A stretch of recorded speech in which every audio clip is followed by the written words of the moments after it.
According to ESPN's Jeremy Fowler, the Minnesota Vikings could potentially be a wild card landing spot for Ravens quarterback Lamar Jackson, pointing out how the Vikings may want to reestablish themselves with Kirk Cousins in the final year of his deal.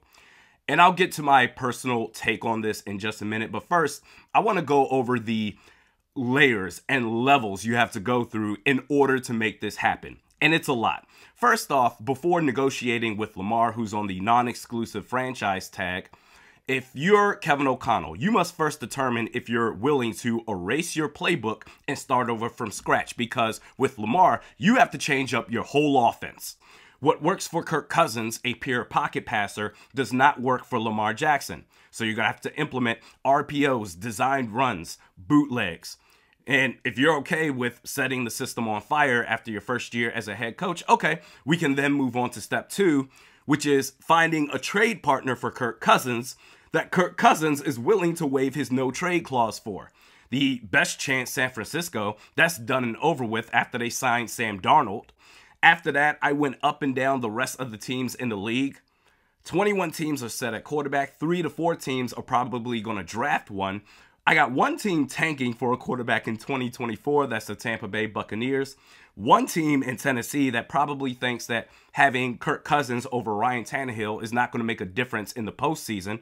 One team in the Jets that are putting all their eggs in the basket of Aaron Rodgers.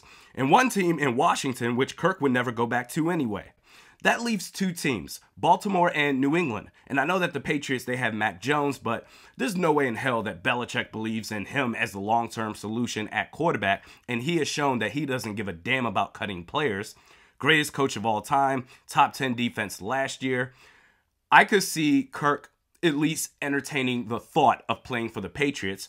And the Ravens, also a top 10 defense last year, great coach in John Harbaugh, they need a fallback option if they were to lose Lamar Jackson.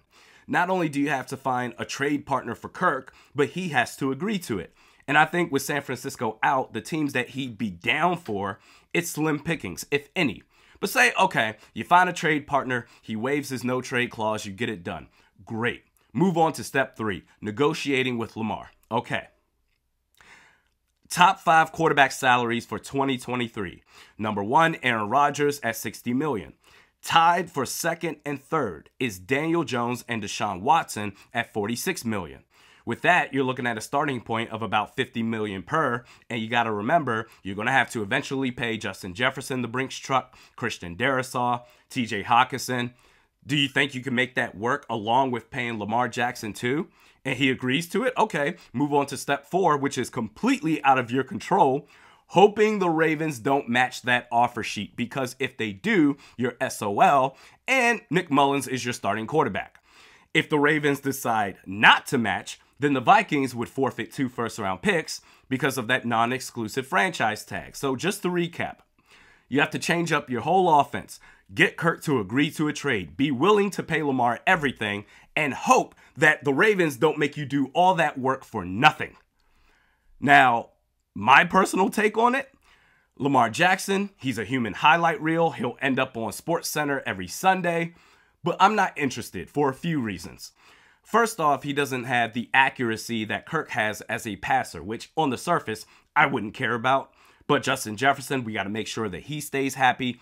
His production would take a major hit with Lamar as his quarterback. So, you know how after damn near every game, we're talking about a new record that Jefferson broke or is about to break? Kiss that goodbye. Secondly, he can't stay healthy. He's missed 10 games the last 2 years. And I understand that anybody can get hurt in football, but for a run-heavy quarterback, that's a problem.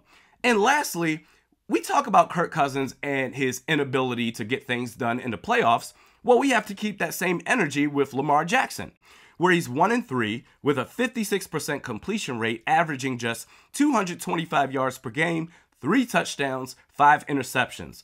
On the ground, 54 attempts, 367 yards, and a touchdown. I know he's young, just 26 years old. I know he's a former MVP. But with all the work it would take to get him, to me, it would be a lateral move from Kirk Cousins. Same struggles in the playoffs, but in a flashier way. And the one thing he's great at in the postseason, running the football, he's subjecting himself to hits when he can't stay healthy in the first place. I don't think the Vikings should be in on Lamar Jackson. I would rather they save the money and the 2 first-round draft picks and select a quarterback in this year and or next year's draft.